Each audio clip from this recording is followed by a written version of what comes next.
괜찮아지는가 싶더니 눈 깜짝할 새에 여름이 왔네요. 얼마 전에 저는 김치를 담갔습니다. 우리 딸이 워낙 김치를 잘 먹어서 저는 김장대를 따로 잡지 않고 김치를 담그는 편인데요. 그때마다 저에겐 항상 생각나는 분이 계십니다. 그건 바로 우리 시어머니세요. 여러분은 언제 시어머님을 처음 만나 뵀나요? 보통은 결혼 이야기가 나오고 난 뒤 찾아가서 인사를 드리는 게 일반적이라고 생각합니다. 하지만 시어머니와 저의 첫 만남은 좀 특별했습니다. 저는 남편을 만나기도 전에 다니던 교회에서 시어머니를 처음 뵈었습니다. 그때 당시 저는 첫 사회생활을 시작하고 매일 힘든 나날들을 보내고 있었습니다.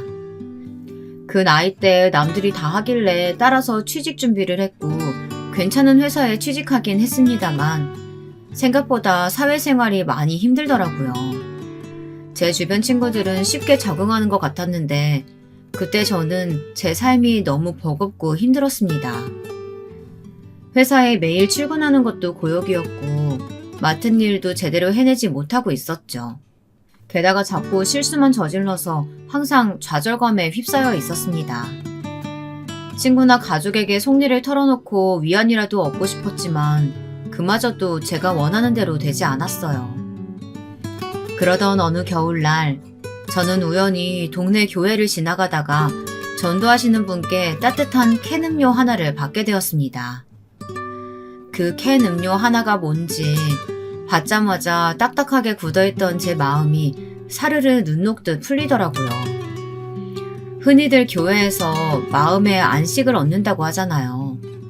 저는 그날 그게 무슨 말인지 조금 알 것 같았습니다. 저는 무교였기 때문에 신에 대한 믿음은 없었지만 한번 교회에 방문해보고 싶다는 마음이 들었습니다. 그래서 바로 그 주 주말에 생애 처음으로 교회에 가보게 되었습니다. 실례합니다. 제가 교회는 처음 와봐서요. 혹시 뭔가 등록하고 그래야 하나요? 어서 오세요. 등록하고 그런 건 없고. 어머, 그때 그 아가씨네? 나 기억 안 나요? 네? 아니요. 처음 뵙는 것 같은데. 저 아세요? 지난번에 요 앞에서 캔음료 받지 않았어요? 그때 내가 드렸더니 막 감사하다고 몇 번이나 인사하셨잖아요. 그때 안색이 많이 안 좋아 보여서 걱정했는데 지금은 괜찮아요? 놀랍게도 그때 당시 제게 캔음료를 건네주셨던 분이 저를 기억하고 계시더라고요. 그리고 그게 바로 저와 시어머니의 첫 만남이었답니다. 그때 저는 너무 힘들고 지쳐서 주변을 살펴볼 겨를이 없었어요. 그래서 제게 캔음료를 주신 시어머니의 얼굴도 보지 못했죠. 그런데 시어머니께서는 제가 얼굴색도 너무 안 좋고 힘들어 보여서 기억에 많이 남았다고 하시더라고요. 그게 인연이 되어 저는 그 교회에 정착하게 되었습니다. 시어머니께서 많이 배려해 주시고 마음 써주신 덕분에 저는 쉽게 교회에 적응할 수 있었습니다. 그리고 다른 좋은 분들도 알게 되어서 여러 가지로 위로를 많이 받아 당시 힘들었던 일들을 극복할 수 있었어요. 그러기를 몇 년, 어느 날 시어머니께서 기도 시간이 끝난 후 제게 따로 할 말이 있다고 하시더라고요. 서연씨, 혹시 지금 만나는 사람 있어요? 만약에 없다면 내가 좋은 사람 하나 소개시켜주고 싶은데 괜찮다면 우리 아들 한번 만나보지 않을래요? 서연씨 볼 때마다 요즘 이런 사람이 또 어디 있을까 자꾸 생각이 드는 게 누가 채가기 전에 내가 먼저 며느리로 점 찍어두고 싶어서 말이야. 시어머니의 갑작스러운 말씀에 저는 사실 지레 겁부터 먹고 말았습니다. 그때 저는 몇 년 동안 사귀었던 남자친구와 좋지 않게 헤어진 상태였는데요. 그 때문에 사람과 깊은 관계를 맺는 것에 먼저 두려움부터 들던 때였어요. 저를 좋게 봐주신 건 정말 감사하지만 제가 지금은 누굴 만날 마음의 여유가 없어서요. 정말 죄송합니다. 아니에요. 죄송할 거 없어요. 오히려 내가 서연씨 마음에 괜히 부담 준 것 같아서 미안하네요. 그래도 마음 바뀌면 언제든지 말해줘요. 알겠죠? 시어머니의 말씀을 듣고 그날 집에서 얼마나 고민을 많이 했는지 몰라요. 시어머니는 처음부터 제게 사심없이 정말 잘해주시던 분이었고 그런 분의 아들이라면 두말할 것 없이 좋은 사람일 것 같았거든요. 그래서 저는 며칠 동안 고민하다가 한번 만나보겠다고 말씀을 드렸죠. 그리고 바로 그 주 주말에 교회 근처 카페에서 남편을 처음 만나게 되었어요. 안녕하세요, 세연씨. 어머니께 말씀 많이 들었습니다. 저는 김민준이라고 합니다. 오시느라 힘들지는 않으셨어요? 오늘 날이 많이 더워서 오시자마자 드실 수 있게 먼저 음료 주문해놨는데 괜찮으실까요? 네, 그렇지 않아도 목이 마른 참이 없는데 미리 주문해주셔서 정말 감사해요. 처음 만난 남편은 제가 만나본 남자 중에서 가장 자상했습니다. 게다가 저와 3살 차이밖에 안 났는데도 불구하고 다니고 있던 회사에서 이미 능력을 인정받아 중요한 직책을 맡는 모습이 정말 대단하게 느껴졌습니다. 그날 대화하는 내내 이 남자와 결혼하면 사는 내내 든든하겠다라는 생각이 들더라고요. 그리고 시어머니께서도 좋은 분이시니 어머니의 성품을 물려받은 아들도 좋은 남편이 되어줄 것 같았습니다. 그 후 몇 번 더 데이트하다가 남편이 먼저 결혼을 전제로 만나보는 게 어떻겠느냐고 이야기를 꺼냈고 저도 흔쾌히 동의했습니다. 그리고 몇 달 뒤 저는 남편에게 프로포즈를 받았고 결혼을 결심하게 되었어요. 교회에서 제 이야기를 들은 시어머니도 많이 기뻐하셨죠. 하지만 결혼을 결심하고 보니 다른 걱정거리가 생기더군요.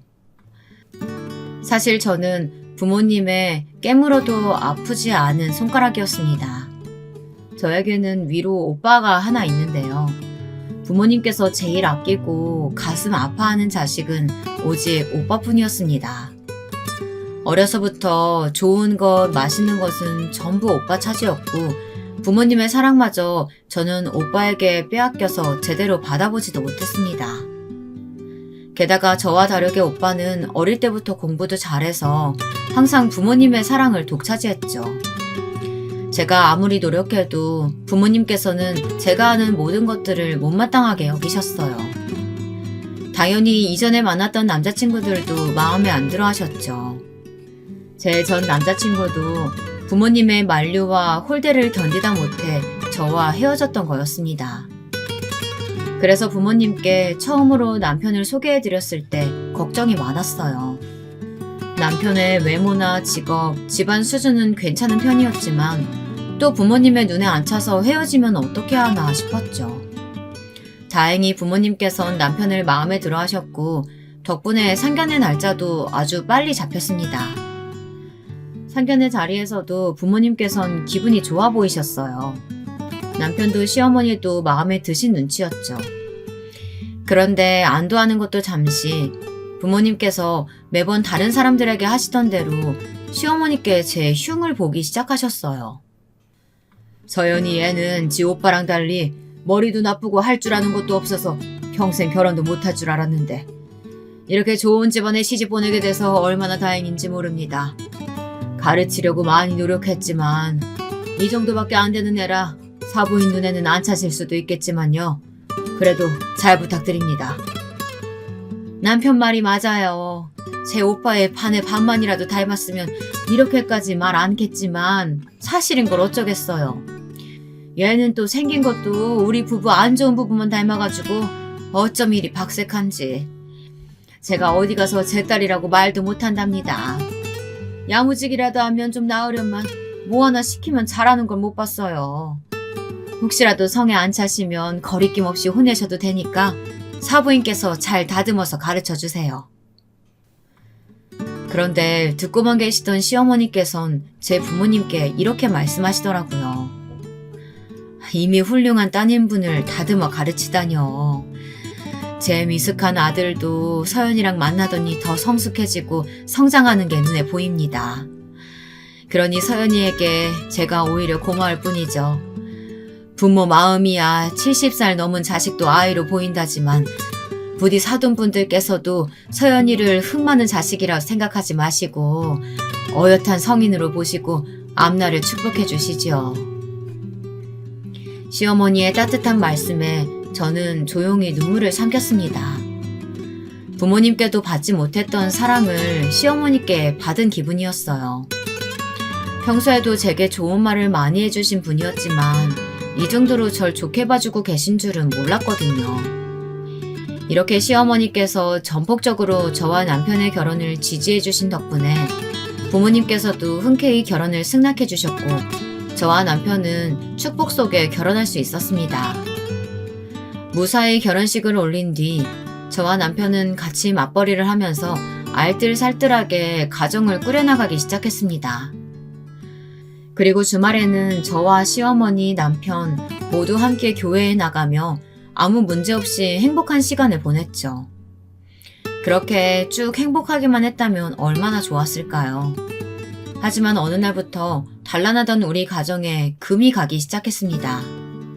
그건 바로 남편의 새로운 취미생활 때문이었습니다. 언제부터인가 남편은 취미생활로 게임을 하기 시작했습니다. 남편이 시작한 게임은 그때 당시 게임을 안 하는 사람이어도 이름을 알고 있을 정도로 유명한 게임이었습니다. 저는 게임에 흥미가 없어 해보지는 않았지만 저와 달리 남편은 하루가 다르게 게임에 빠져들었습니다. 급기야 다들 하는 유명한 게임에서 질 수 없다면서 장비를 맞춰야 한다고 하더니 회사에서 나온 보너스를 다 써서 컴퓨터까지 새로 장만하더라고요. 그리고 안 쓰는 창고방을 정리해서 아예 그 방을 자기 서재로 하겠다더니 컴퓨터를 들여놨습니다. 그때부터 남편은 회사에서 퇴근하고 집으로 들어오기 무섭게 컴퓨터에 앉아 몇 시간씩 게임을 했습니다. 솔직히 그때까지만 해도 남편의 게임 문제가 그렇게 심각하지는 않았어요. 그냥 남편의 새로 생긴 취미 정도로 보였죠. 남편은 몇 시간 정도 게임을 하고 난 뒤에는 꼭 저와 하루를 마무리하며 대화도 나누고 밀린 집안일도 같이 하며 시간을 보냈거든요. 물론 게임하기 전후로 비교했을 때 남편과의 대화 시간이 현저하게 줄어들긴 했어요. 하지만 남편이 게임을 하면서 스트레스가 풀린다고 해서 그 정도까지는 이해하고 남편의 취미생활을 존중했습니다. 하지만 시간이 흐를수록 남편의 게임 문제는 점점 더 심해져 갔습니다. 게임 시간이 1시간, 2시간 점점 늘어나더니 나중에 가서는 저녁도 안 먹고 아예 방에 틀어박혀서 밤새 게임을 하더라고요.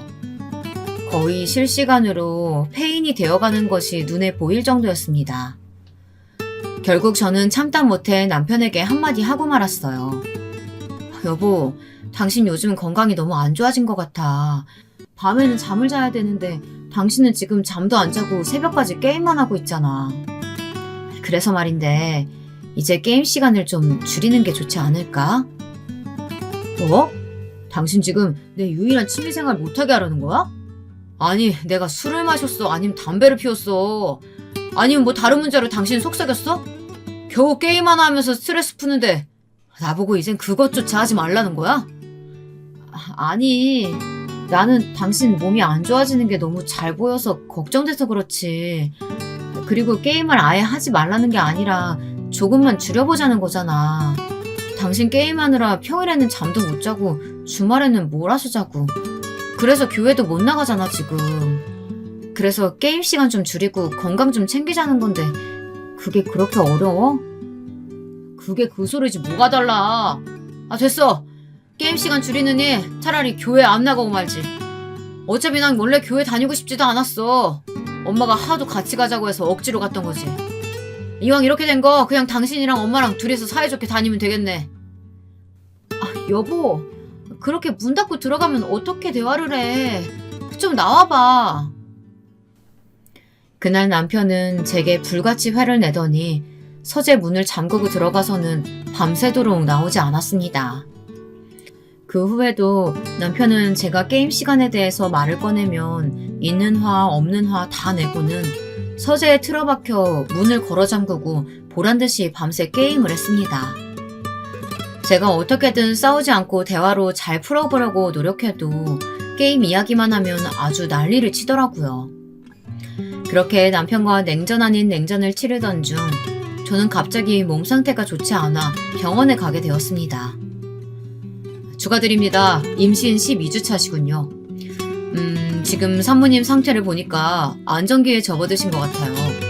그래도 되도록 안정 취하셔야 되고 스트레스 받지 않게 조심하셔야 합니다. 저는 그 말을 듣고 깜짝 놀랐습니다. 입덧도 없었는데 임신이라니. 너무 갑작스러워서 정신이 없었어요. 하지만 그 와중에도 제일 먼저 남편에게 말해야겠다는 생각이 들더군요. 저는 바로 남편에게 전화를 걸어 우리 가족에게 새 생명의 축복이 왔다고 알렸습니다. 그런데 남편이 뭐라고 한 줄 아세요? 게임하느라 바쁘다며 나중에 말하자며 전화를 끊더군요.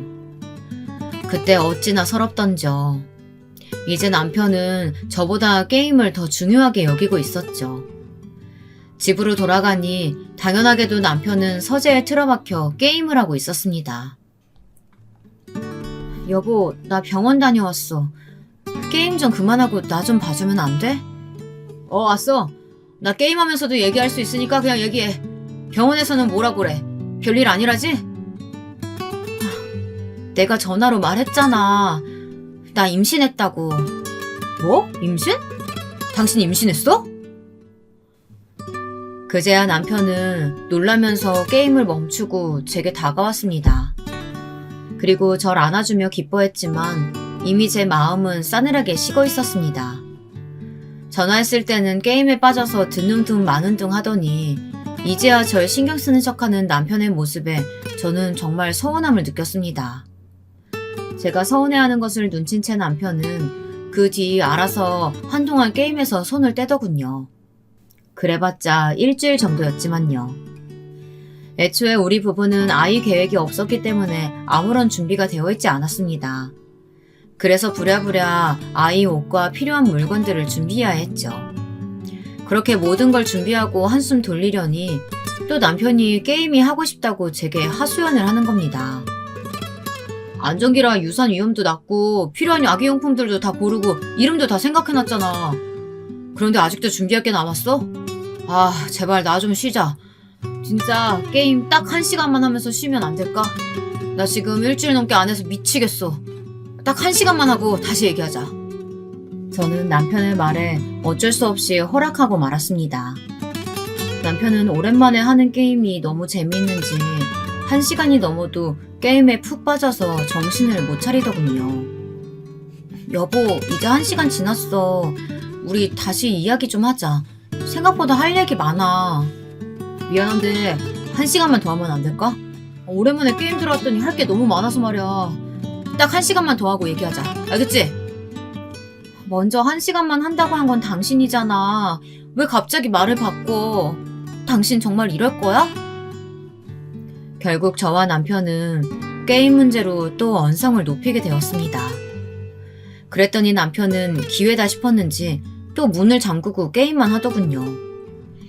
그날 전 남편의 어른답지 못한 태도에 너무 속상하고 힘들어서 시어머니께 전화드려 남편의 만행을 다 말씀드리고 말았어요. 그랬더니 시어머니께서 다음날 바로 찾아오신 게 아니겠어요? 서연아, 많이 힘들지? 그런 일이 있었으면 얼른 나한테 말을 했었어야지. 왜 말도 안 하고 참고 있었어? 에휴, 저 철없는 것이 너 만나고 좀 나아지나 했더니만 이렇게 됐구나. 내가 정말 미안하다. 다 잘 키우지 못한 내 잘못이야. 아니에요, 어머니. 이 일이 어떻게 어머니 잘못이겠어요. 처음부터 제가 제대로 말을 했어야 하는 건데. 걱정 마렴. 내가 이제 게임 좀 줄이라고 단단히 일러주마. 어떻게 임신한 아내를 내팽개치고 게임이나 해. 내가 그 꼴은 절대 못 보지. 이제부터 저 녀석이 속썩이면 바로 나한테 전화해라. 내가 언제든 이렇게 달려오마.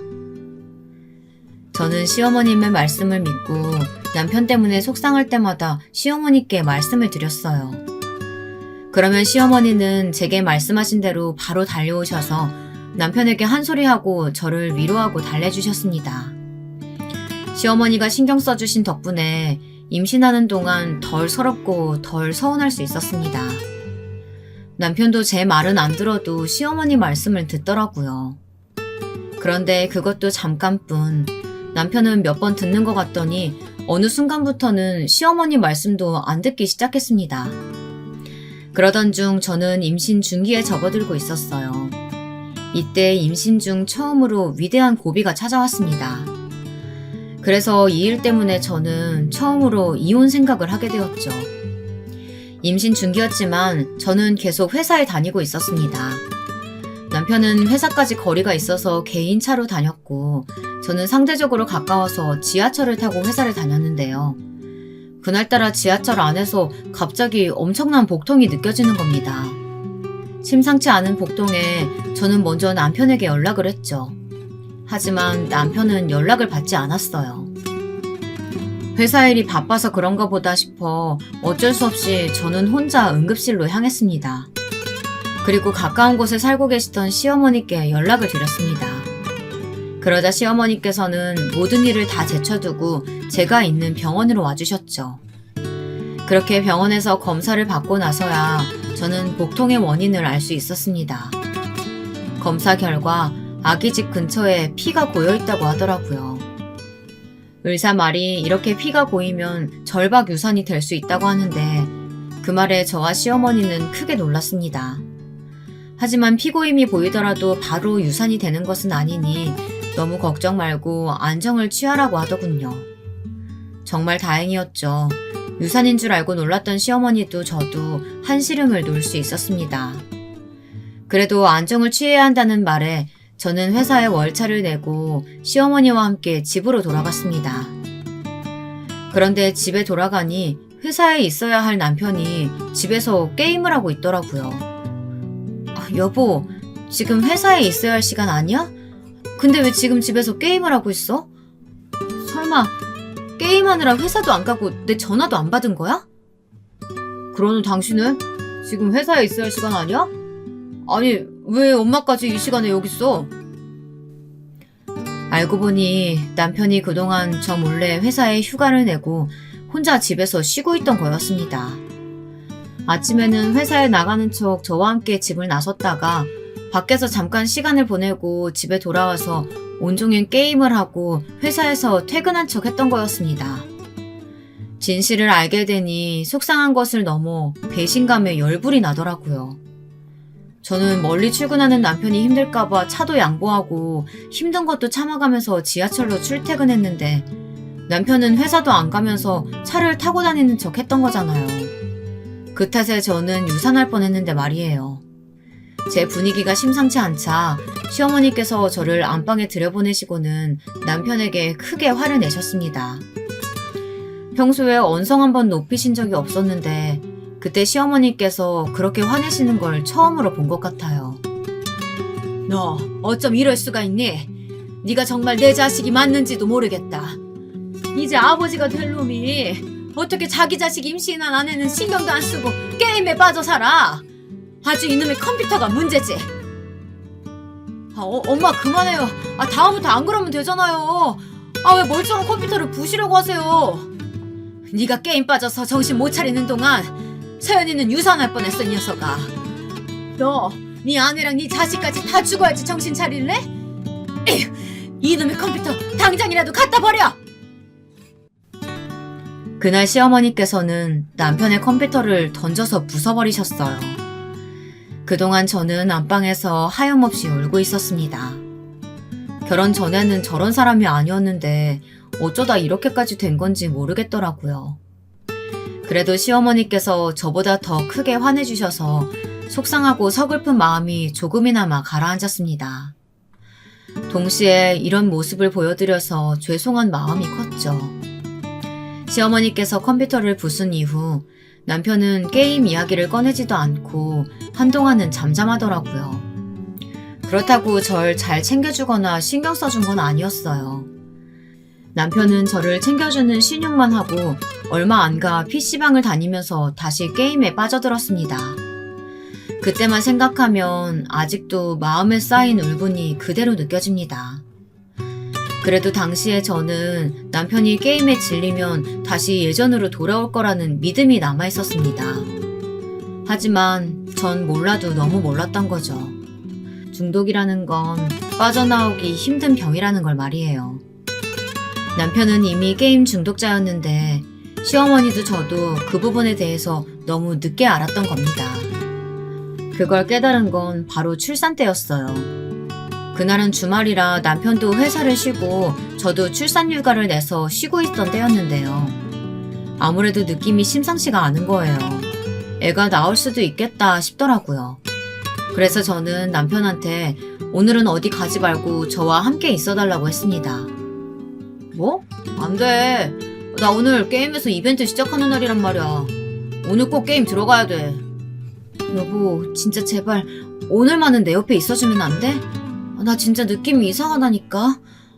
우리 애기 오늘 나올 것 같아. 갑자기 진통 올 것 같아서 너무 무섭단 말이야. 제발 옆에 있어줘. 그거 그냥 다 기분 탓이야. 아직 예정일도 며칠이나 남았잖아. 그러니까 걱정하지 말고 쉬고 있어. 만약에 진통 오면 나한테 전화하고. 그럼 나 바로 올게. 제가 아무리 말려도 남편의 뜻은 꺾이지 않았어요. 결국 남편은 PC방에 갔고 저는 어쩔 수 없이 혼자 집에 있어야 했죠. 그런데 남편이 PC방에 간 지 1시간도 안 돼서 정말로 진통이 시작된 겁니다. 저는 아픈 배를 붙잡고 서둘러 남편에게 전화를 걸었죠. 첫 번째로 걸었을 때는 받지도 않더라고요. 그래서 2번, 3번 전화를 걸었더니 그제야 남편은 전화를 받았습니다. 여보 왜? 나 지금 바빠. 여보, 나 진통 시작됐어. 나 병원 가야 할 것 같아. 뭐? 지금 진통 시작됐다고? 안 되는데. 나 지금 당장은 못 가. 딱 30분만 참아봐. 할 수 있지? 그게 지금 무슨 말이야. 전화하면 바로 온다며. 여보세요? 하지만 남편은 제게 30분만 참으라고 하더니 전화를 끊어버렸습니다. 세상에, 진통 중인 아내 보고 30분만 참으라고 하는 남편이 어디 있나요?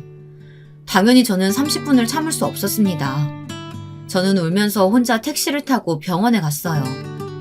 그런데 병원에 가는 도중 시어머니께 전화가 와서는 지금 어디냐고 물으시더라고요. 저는 배가 아파 정신없는 와중 급한 대로 도착한 병원 이름을 대고 바로 분만 대기실에 들어갔습니다. 그리고 저는 진통만 10시간 넘게 겪다가 예쁜 딸을 낳았습니다. 탯줄은 바로 병원으로 와주신 시어머니께서 잘라주셨고요. 그리고 그때까지 남편은 게임한다고 오지 않았습니다. 이후 딸을 안고 있는 상태로 기진맥진해 있는데 어떻게 시어머니께서 딱 그 순간에 저한테 연락하셨는지 궁금해지더라고요. 그래서 시어머니께 여쭤봤더니 글쎄 남편이 연락을 했다는 겁니다. 민준이 그 녀석이 지금 네가 진통 왔는데 자기가 너무 바빠서 너한테 갈 수가 없다고 나보고 대신 연락해보라고 하더구나. 그래서 바로 너한테 전화 걸었던 거란다. 도대체 그 녀석은 뭐가 그렇게 바쁘다고 아내가 진통 왔는데도 못 온다니? 제 전화가 마음에 걸리긴 했는지 남편이 시어머니께 전화를 드렸던 거였습니다. 자기가 게임하느라 못 간다는 건 쑥 빼놓고 말이죠. 거기서 저는 쌓였던 화가 터져서 오열하고 말았습니다. 그리고 있는 사실 그대로 시어머니께 다 말씀드렸어요. 시어머니께서는 정말 머리 끝까지 화가 나셨던 것 같았습니다. 그 자리에서 남편에게 전화해서 당장 병원으로 오라고 호통을 치셨거든요. 하지만 남편은 결국 다음 날이 되어서야 병원에 왔습니다.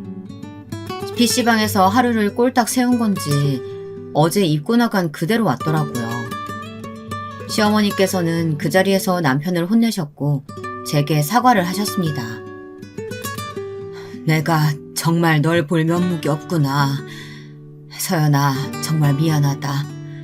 이런 걸 아들이라고 낳아서 너한테 소개해준 내가 죄인이구나.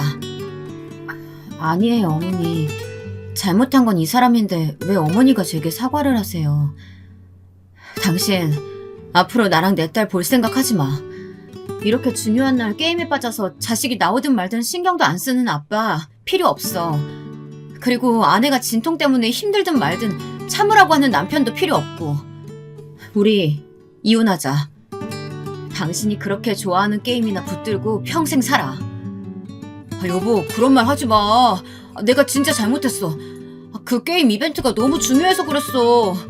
다음에는 이런 일 없도록 할게. 한 번만 용서해줘. 내가 진짜 이렇게 빌게.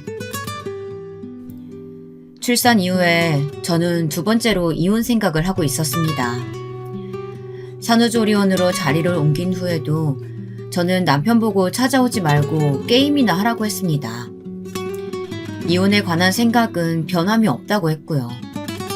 그러자 시어머니께서는 전부 다 당신이 부족한 탓이라며 이혼을 만류하시는 겁니다. 못난 아들을 둬서 가장 축하받아야 하는 날에 이런 안 좋은 기억을 남게 해서 미안하구나. 세연이 네가 얼마나 서운하고 서러웠는지 내가 가늠할 수도 없어. 그 기분은 평생 사라지지 않을 텐데 내가 정말 미안하구나. 그래도 나를 봐서라도 이혼은 한 번만 다시 생각해주면 안 되겠니?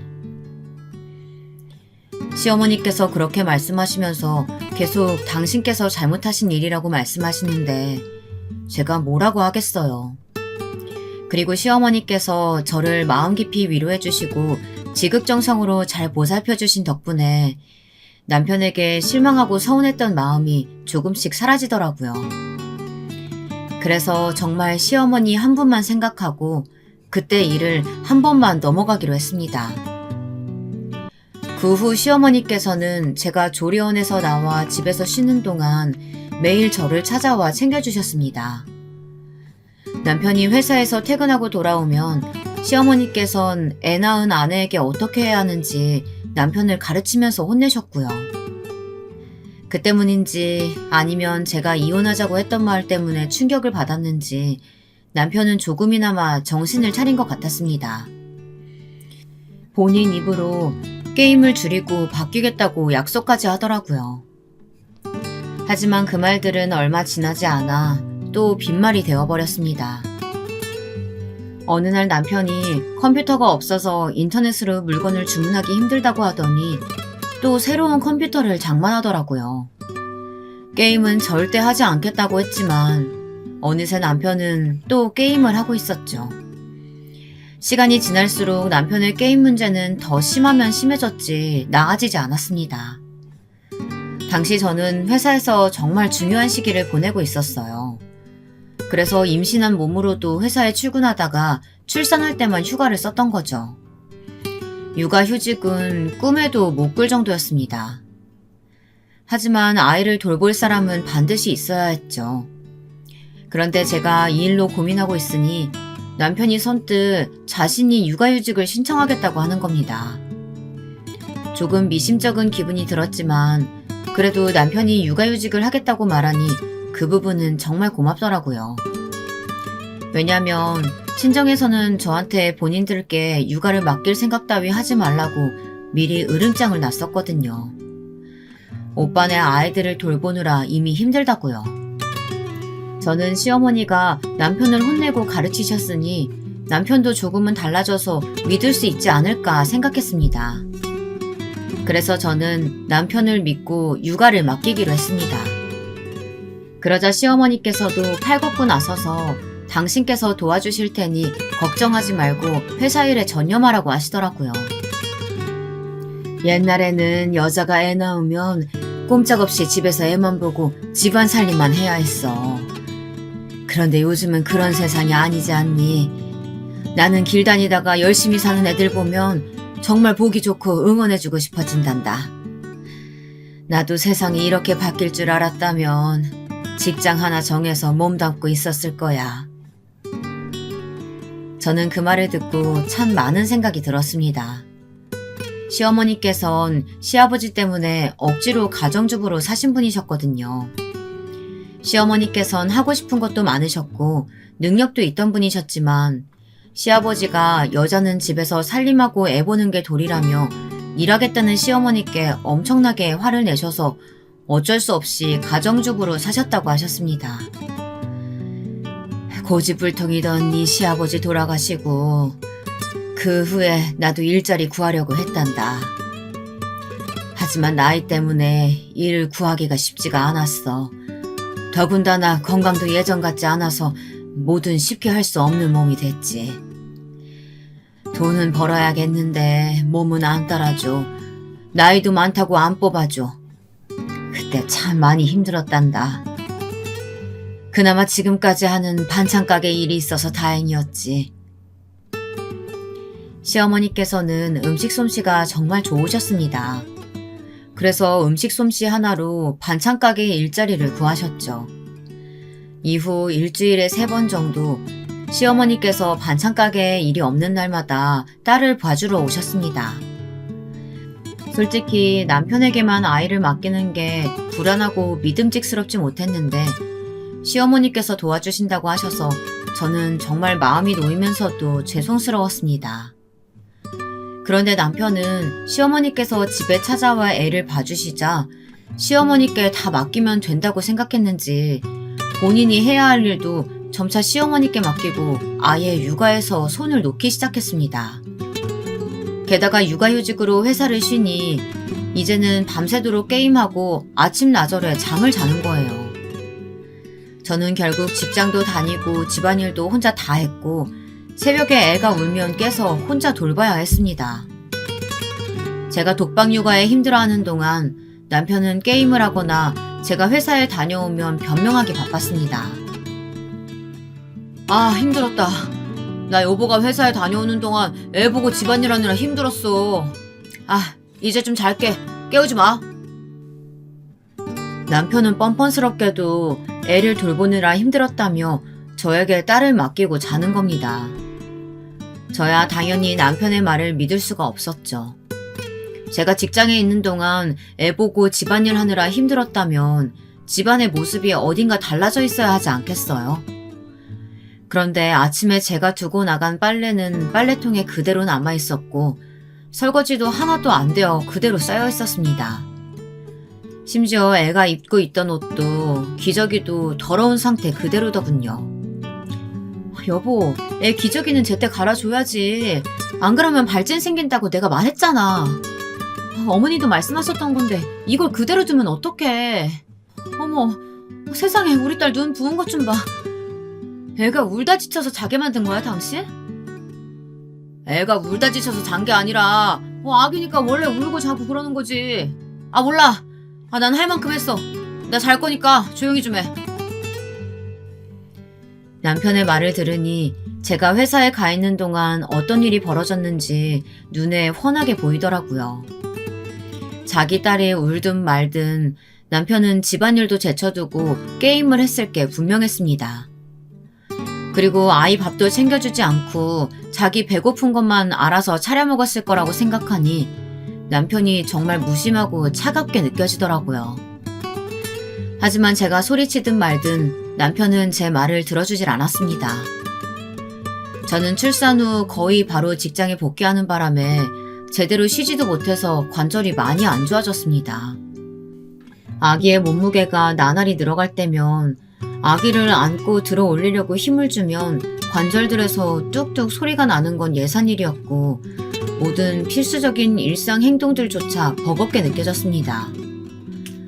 그런데 그런 시기에 남편은 게임에 빠져 살았고 저는 그런 남편이 점점 원수처럼 보였습니다. 그때 남편과 참 많이도 싸웠죠. 아마 그때부터 저와 남편의 사이에는 지을 수 없는 금이 생겨 있었던 것 같아요.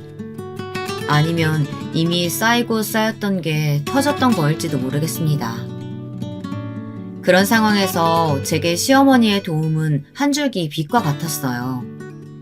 시어머니께서 집에 와주신 날에는 확연히 티가 났죠.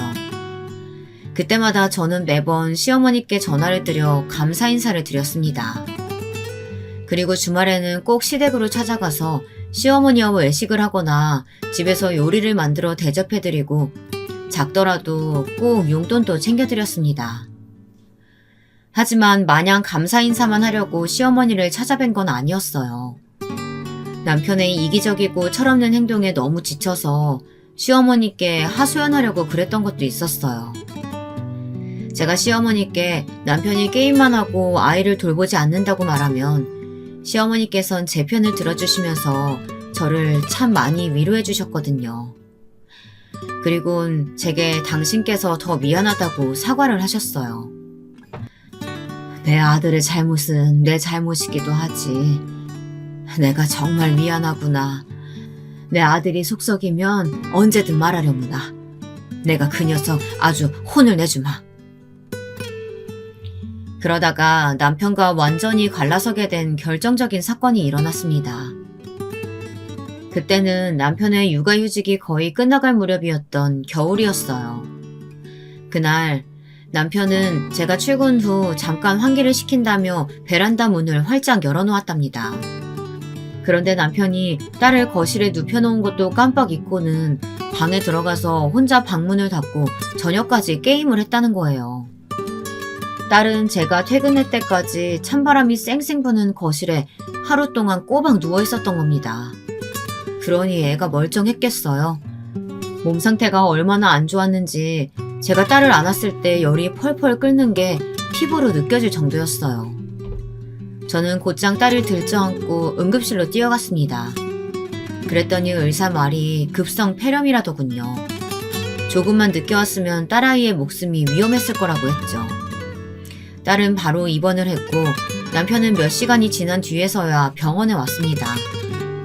그 자리에서 저는 더는 참지 못하고 분노를 터뜨리고 말았습니다. 의사가 뭐래? 그냥 감기라고 그러지? 나 참, 당신은 별것도 아닌 일에 너무 호들갑 떠는 게 문제야. 우리 하윤이 급성 폐렴이래. 조금만 더 위험했으면 죽을 수도 있었대. 그런데 뭐라고? 지금 내가 호들갑을 떤다고? 폐렴이었어? 난 몰랐지. 근데 폐렴으로 죽을 수도 있어? 뭐? 지금 당신 할 말이 그것밖에 없어? 내가 애가 열난다고 응급실 가자고 문 두드렸을 때 당신이 나한테 뭐라고 했는지 기억은 해? 지금 중요한 판이라고 나중에 따라가겠다고 하고 게임만 했지. 그리고 이렇게 추운 날 베란다 문을 열어놓고 애를 버려도? 당신 제정신이야? 그건 잠깐 환기한다고 열어뒀던 거야. 그리고 깜빡했던 것뿐이고. 그게 지금 할 말이야? 당신 딸이 죽을 뻔했다고. 당신 딸이. 안 되겠어. 나 당신 같은 사람이랑 더는 못 살겠어. 우리 이혼하자. 또 이혼 얘기야? 야, 도대체 내가 뭘 그렇게 잘못했냐? 결국 애는 안 죽었잖아. 그럼 된 거 아니야? 난 너랑 애 때문에 이번에 게임에서 중요한 판 다 망쳤다고. 나만 손해봤단 말이야. 뭐? 중요한 판? 당신 이 상황에 아직도 게임 얘기를 하는 거야? 정말 당신 게임에 미쳐도 단단히 미쳤구나. 당신은 딸보다 게임이 더 중요해? 남편이 하는 말을 들으니 그동안 참아왔던 불만과 분노가 일순간에 터져나오더군요. 그렇게 한 차례 남편과 싸우고 나니 남편의 모습이 똑바로 눈에 들어왔습니다. 남편은 그냥 게임에 미쳐있는 사람이었습니다. 그리고 육아를 위해서 육아휴직을 한 게 아니라 그동안 하고 싶었던 게임을 하기 위해 육아휴직을 한 사람이었던 거죠. 저는 남편에게 완전히 정이 떨어져서 남편을 병실에서 쫓아냈습니다. 남편은 화를 내면서도 게임을 할 수 있다는 생각이 들었는지 가볍게 집으로 돌아가더군요. 다음 날 소식을 들으신 시어머니께서 집에서 게임을 하는 남편에게 크게 화를 내셨다고 했습니다. 그리고 곧장 병원으로 오셨죠. 제가 딸아이 손을 잡고 울고 있는 동안 시어머니께서 제 손 위에 손을 겹쳐 잡으시곤 이렇게 말씀하셨습니다. 내 아들이지만 저런 놈을 남편으로 데리고 살다간 하윤이도 죽고 너도 마음고생해서 몸 상할지도 모른다. 하나보단 둘이 낫다지만 둘보다 하나가 나을 때도 있어. 서연아, 그동안 내 아들 참고 살라고 말해서 미안하다. 이제라도 갈라서서 하윤이랑 둘이 살도록 해. 그리고 서연이 네 삶을 살아. 사실 저는 고민을 많이 하고 있었습니다. 시어머니께선 정말 좋은 분이셨고 시어머니께서 만약 한 번 더 용서하라고 말씀하시면 용서를 하게 될지도 모른다고 생각했거든요. 아들을 용서하고 그냥 살아달라고 하는 시어머니들이 수두룩한데 그런 사람들과 달리 우리 시어머니께선 그런 분이 아니셨어요. 저를 진심으로 딸처럼 걱정하고 계셨던 겁니다. 저는 시어머니의 말씀을 듣고 마음을 단단히 굳혔습니다. 하지만 남편은 이혼하지 않겠다고 버티더라고요. 결국 저는 이혼 소송을 했습니다. 그런데 위자료, 재산 분할, 양육권, 양육비를 청구하면서 알게 된 건데 남편이 저 모르게 상당히 많은 빚을 지고 있었다는 거예요. 그동안 게임에 쓴 돈이 다 대출해서 썼던 것이었고 그게 약 5천만 원 정도라지 뭐예요. 도대체 어떻게 하면 게임에 5천만 원이나 쓸 수 있나요? 그동안 내가 이런 사람이랑 살았다니 속이 터질 것 같더라고요. 하지만 남편은 뻔뻔하게도 이혼소송 중에 저 때문에 스트레스를 받아 게임을 하게 된 것이고 그것 때문에 쓴 돈이 5천만 원이니 빚에 대한 채무를 반반 나눠야 한다고 주장했습니다. 저는 남편의 그런 모습에 없던 정까지도 다 떨어지더라고요. 물론 그 채무는 오롯이 남편이 자신의 유흥을 위해 쓴 것이기 때문에 남편의 주장은 받아들여지지 않았습니다. 하지만 위자료나 재산 분할, 양육비는 남편이 돈이 없어서 받을 수 없었고 그저 같이 살던 집과 가구 등 돈 되는 걸 전부 제가 가지는 것으로 결론이 났습니다. 이혼 확정 판결을 받은 날 밤 앞으로 어떻게 살아야 하나 고민하고 있는데 시어머니께서 집으로 찾아오셨습니다. 이혼 소송 기간 동안 남편은 시댁에서 지내고 있던 터라 남편이 시어머니를 따라서 올 줄 알았는데 같이 오지 않았더라고요.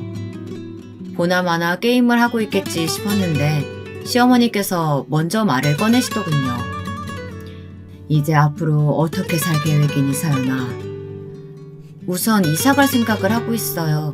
그리고 회사 다니면서 어떻게든 우리 하윤이 잘 키워봐야죠. 그래, 둘이서 살기에는 이 집이 좀 넓기는 하지.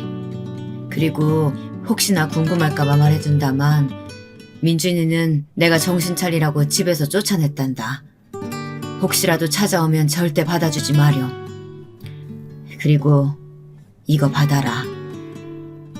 이게 무슨 봉투예요, 어머니? 내 아들이 너한테 줘야 하는데 내가 대신 주마. 우선은 이거라도 받으렴. 1,000만 원이란다. 1,000만 원이라니. 어머니, 이렇게 큰 돈을 어디서 구하셨어요? 내가 조금씩 모아둔 돈이란다. 이걸로 네가 받은 상처가 사라지지 않을 거란 거 알지만 내 마음이니까 받아주면 좋겠구나. 그리고 이혼은 했다지만 가끔 연락은 하고 살았으면 좋겠어.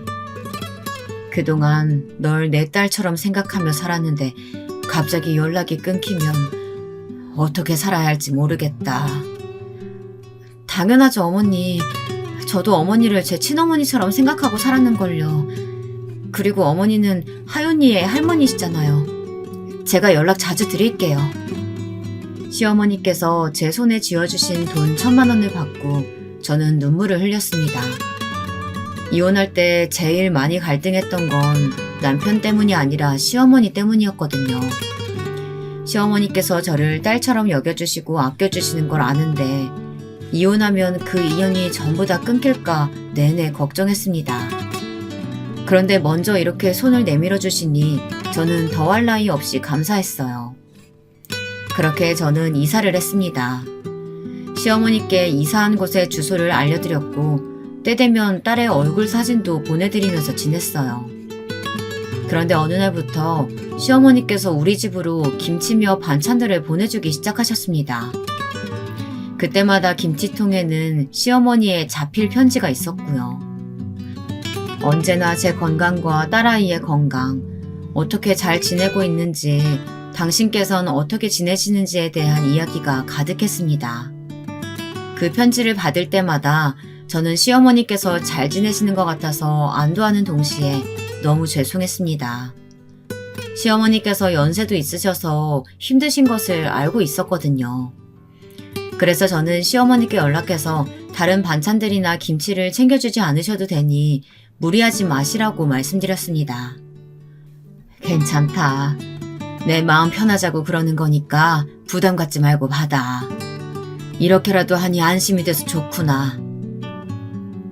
그렇게 시어머니께선 오랫동안 김치를 보내주셨어요. 물론 저도 그동안 받기만 하지는 않았습니다. 김치를 받으면 꼭 김장값과 용돈을 보내드렸고 시어머니 생신이나 명절에도 꼭 음식과 돈을 챙겨 보내드렸어요. 하지만 시어머니께 찾아가지는 못했습니다. 혼자 애 키우는 일이 만만치 않기도 했고 일도 바빴는데 그중 제일 큰 이유는 남편이랑 마주칠까 봐서였어요.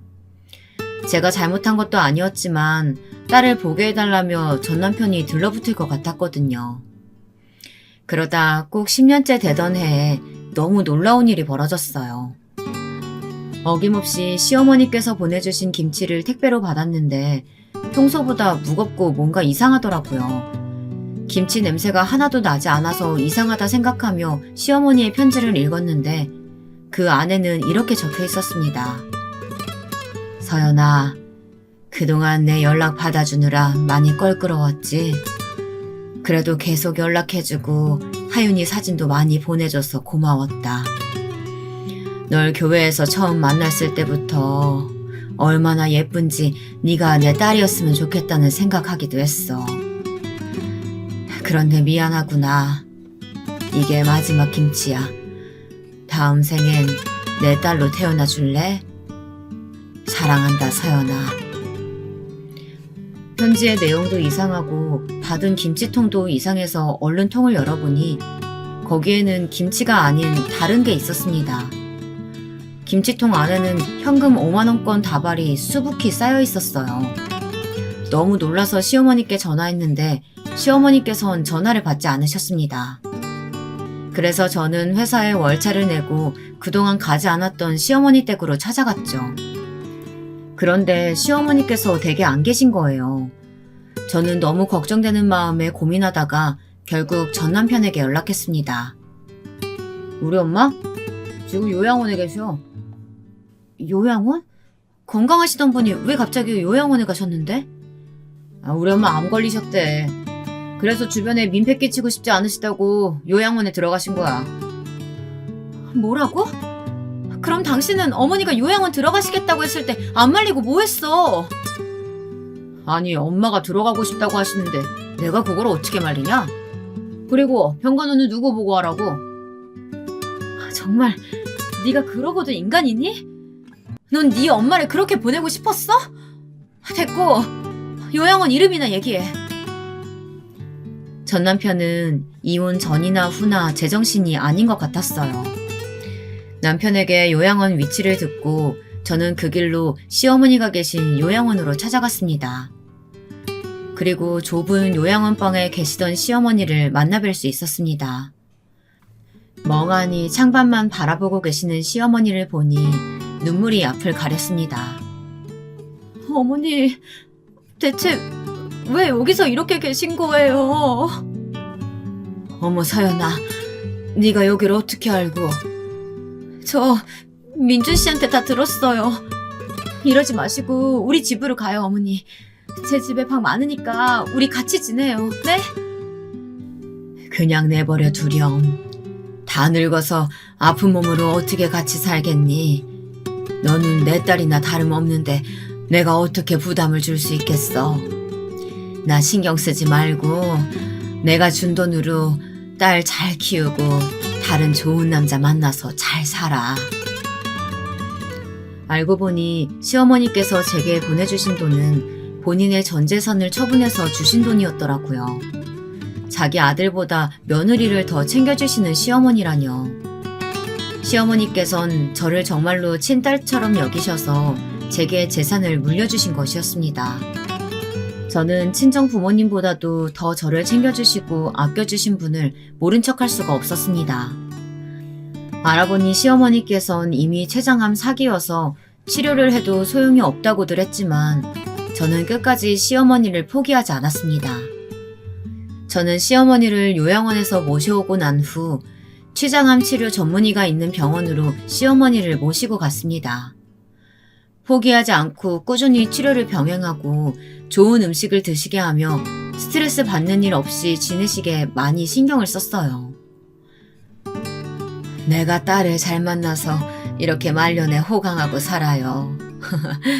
우리 딸 정말 대단하죠? 시어머니께서는 병원에서도 다른 친구분들께도 제 자랑을 그렇게 많이 하셨습니다. 치료 덕분인지 아니면 좋은 음식을 먹으신 덕분인지 시어머니께선 췌장암 4기였지만 5년을 더 살다가 가셨어요. 그동안 딸과 시어머니 저 이렇게 셋이서 함께 놀러 다닐 수 있는 곳은 같이 다니며 쌓을 수 있는 좋은 추억을 많이 만들었죠. 그래도 많은 추억을 쌓기에 5년은 너무 짧은 시간이었습니다. 곧 시어머니의 기일이 돌아옵니다. 저와 딸 그리고 시어머니와 함께 찍은 가족 사진을 볼 때마다 시어머니가 참 많이 보고 싶습니다. 저는 시어머니께서 남겨주신 재산 덕분에 딸이 성인이 될 때까지 아무 탈 없이 잘 키울 수 있었습니다. 제게 전 재산을 보내셨을 때 시어머니의 마음을 전 평생 헤아릴 수 없겠죠. 그저 제 마음이 하늘에 닿기를 기도하며 매일 시어머니께 감사하면서 살고 있습니다. 시어머니께선 지금 하늘에서 고통 없이 행복하고 평안하게 계시겠죠. 나중에 꼭 하늘나라에서 다시 뵐 수 있었으면 좋겠습니다.